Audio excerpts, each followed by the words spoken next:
Армысыздар ардақты ағайын, құрметті тыңдарман қауым. Барлықтарыңызды бүгінгі дүниежүзілік ақпарат күнімен шын жүректен құттықтаймыз. Әлем және ақпараттық бейне ролігімізді бастауға рұқсат етіңіздер.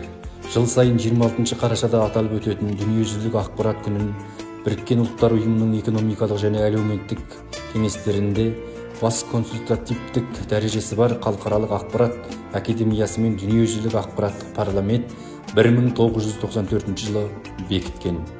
Әлем бұл нақты өмір сүретін уақыт пен кеңістік бойынша шексіз және өзінің дамуы барысында барлық мүмкін болатын пішін қабылдайтын материалдық әлем.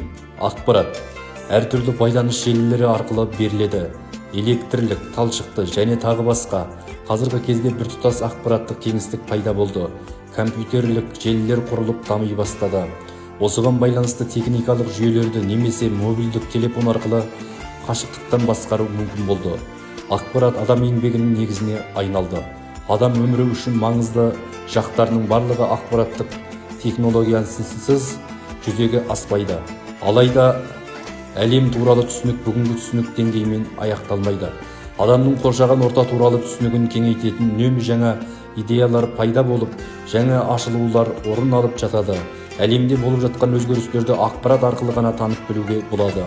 Адам қоғамда, табиғатта, техникада болып жатқан өзгерістерден үнемі хабардар болуы керек. Мұны түсіну үшін болып жатқан құбылыстарды дұрыс қабылдап, саралап, әлемнің ақпараттық бейнесі туралы түсінік қалыптастыру қажет. Бүгінде дүниежүзілік ақпарат және әлемнің көптеген мемлекеттерінде атап өтіледі.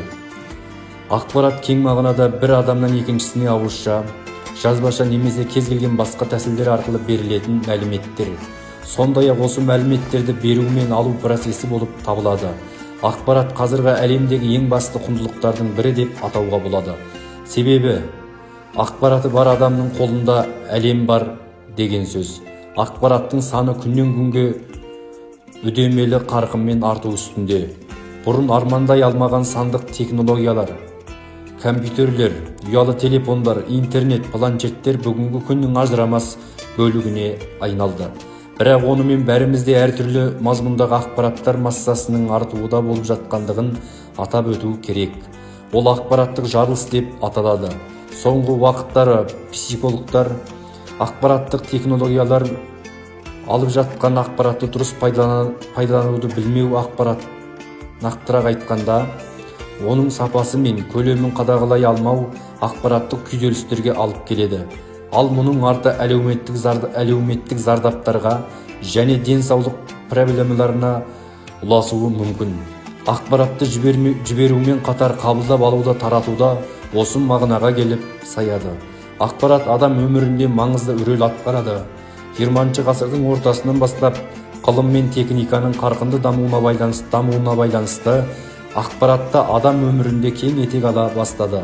Сонымен қатар қазіргі таңда интернеттің жоғарғы деңгейде дамуы және ақпараттық технологияға сұраныстың көбеюі әлем елдерінде ақпарат саласының қажет екендігін дәлелдеп отыр.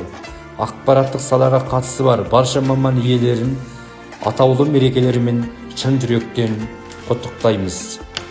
Ақпарат күніне арналған әлем және ақпарат атты дүниежүзілік ақпарат күніне арналған бейне ролигіміз аяқталды. Аман сау болыңыздар. Айтатын ақпаратымыз таусылмасын.